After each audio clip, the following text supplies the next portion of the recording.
Before you get started, you got to get iTunes first. So you want to head over to apple.com/iTunes. Now this works on PC or Mac, so no problem there.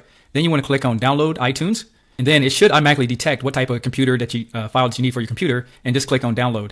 Now I already have it installed, so I'm not going to do this step, but just go ahead and download that and install it.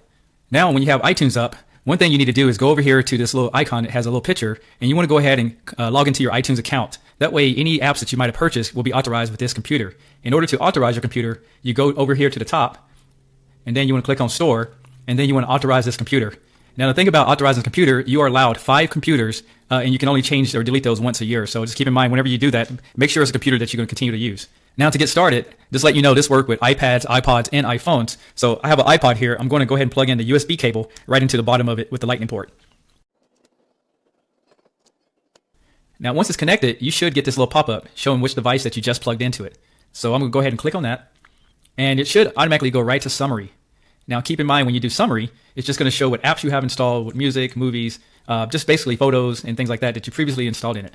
Now, I have mine to automatic synchronize, but I'm going to hit this little X to go ahead and stop that process.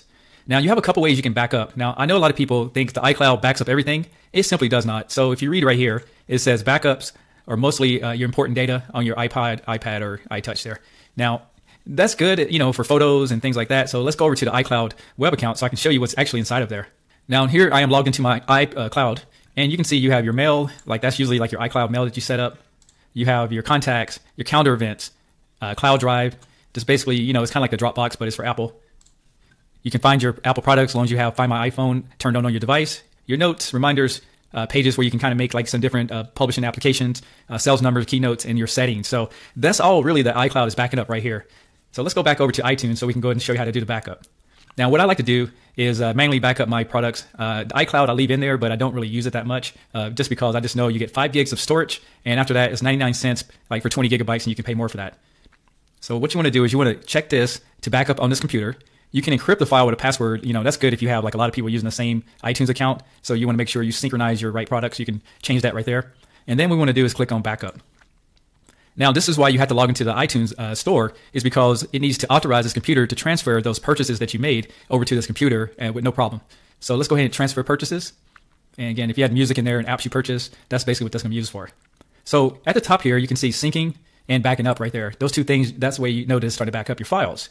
So what I'm going to do is go ahead and let it do its thing, and then I'm going to show you where to check to make sure your backup was actually done and how to restore it. So we'll be right back. Okay, so now my backup is complete. Now you should see a latest backup date here, but sometimes it doesn't back up properly, especially if you haven't did it in a long time. So you're going to make sure you don't trust that right off the bat before you try to restore your new device, because it might end up empty. In order to check it, you go here to the top, and this is available on PCs as well.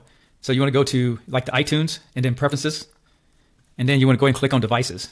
Now if you see right here, it's showing the backup that was last done. If you see that number there, chances are it actually is going to be a good backup.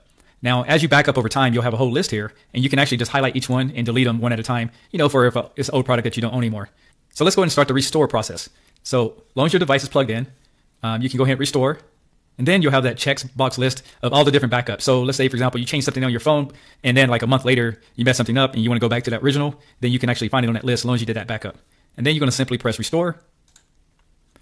And now it's starting to restore, and then it'll start estimating the time to put those files back on there.